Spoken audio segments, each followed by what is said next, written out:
Continuing now with our lead story, President Obama slapping sanctions on Russia for election hacking and harassment. Among other things, the State Department is shutting down 2 Russian compounds and declaring 35 Russian intelligence operatives persona non grata. House Speaker Paul Ryan called the president's actions, quote, long overdue. Meantime, one top Russian official called the action, quote, the death throes of political corpses. Joining us now from Houston, national security analyst Arash Ari Aramesh, and from Washington, Cliff May, founder of the Foundation for Defense of Democracies. Arash, we'll start with you. So big stuff going on. Frankly, it feels to me like a lame duck president quacking lame duck quacks. Eric, don't echo what the Russian embassy just tweeted, because, you know, that's what the Russians would like you to think, and that's what the Russians would like to say. They tweeted this lame duck, sort of taking a page now from Donald Trump's Twitter manual to mock everything and make fun of everything. But here's what happened. They meddled in our election. Our president has every right to target them, to hit them back. He should have done it sooner. I'm glad he is doing it, and I would hope he would declassify more info. And guess what? I want to see if Donald Trump, with all his pro-Russia friendly, love from Russia rhetoric, is really going to reverse what President Obama has done correctly, rightly, and justifiably. And so, I want to see much tougher action against Russia, because you know what? Frankly, the Russians are not just a rival. They are a fierce adversary, and they have exactly opposite interests in the region, in the Middle East, in Europe, and here now on the Western Hemisphere. Okay, look, Cliff, what do you think of the sanctions that President Obama released today? Do you think they'll have the teeth that Arash thinks they will have? Or is this more a play to kind of box President-elect Donald Trump, becoming President Donald Trump, in a corner? What are you going to do? Go against the sanctions? Yeah, look, first of all, these sanctions are a day late and a ruble short. And secondly, they're mostly symbolic. They target individuals, companies, government agencies that don't have assets in the U.S., that aren't coming to the U.S. So this is largely for show.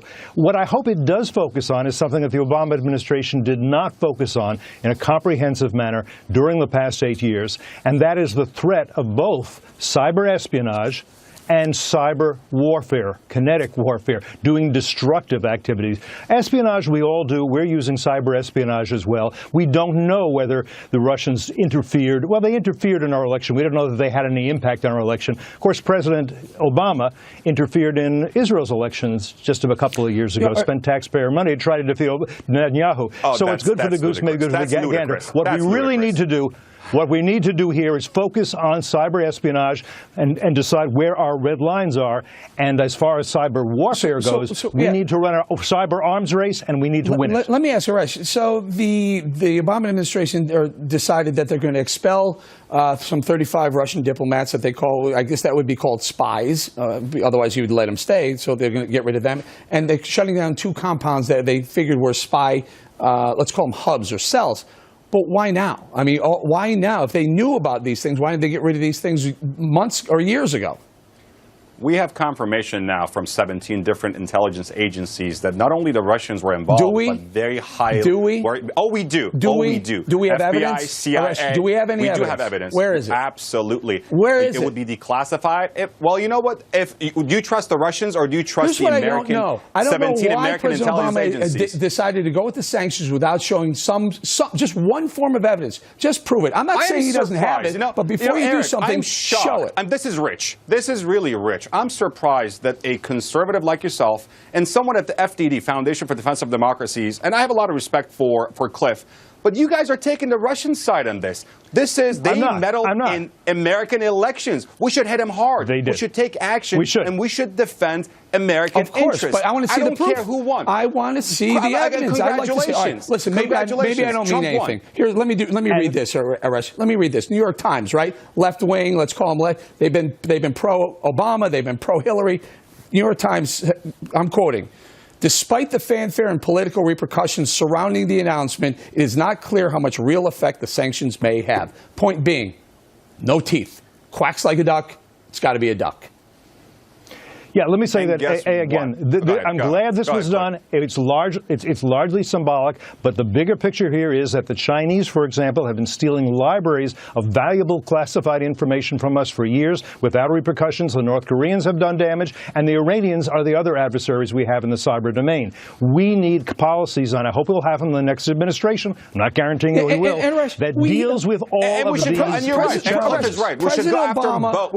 President Obama had 8 years to be doing this. At 8 years. And he also, remember, he's the guy who said, listen, after the election, after I get reelected, I'll have a lot more flexibility. Now, all of a sudden, with 22 more days before he has to leave office, he's going to put this big divide between the U.S. and Russia and say, hey, Donald Trump, here are the keys to the White House. Good luck.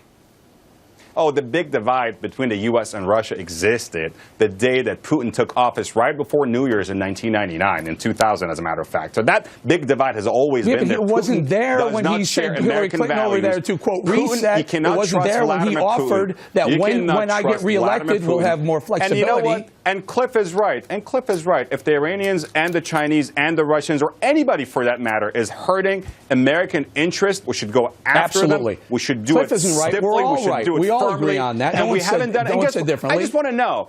Can Obama do anything to be enough? I mean, can Obama do anything right for you to praise him? You just went after the Russians. He can facilitate a smooth transition of power from Obama to Trump presidency. Cliff, go ahead. Well, tell Trump to get off Twitter first, and he will have a much smoother transition. Look, I just want to say, you're right about President Putin, no question about it, and the reset with Russia that President Obama attempted, blaming President Bush for all the problems with Russia, that was something that I hope has been learned, something was learned from that.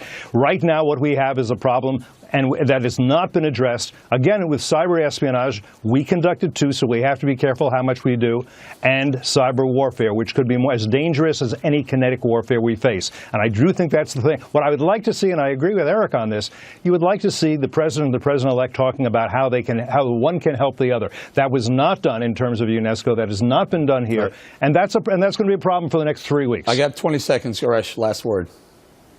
You know, you, myself, and Cliff, our hearts are in the right place. We disagree on policy, but here's what we should all agree on. Russia is not a friend of the United States or the American people. It's an adversary. Putin is an adversary, and they have to be dealt with short-term and long-term. And we'll leave it right there. Gentlemen, thank you very much. Coming up next, the shocking death of Hollywood legend Debbie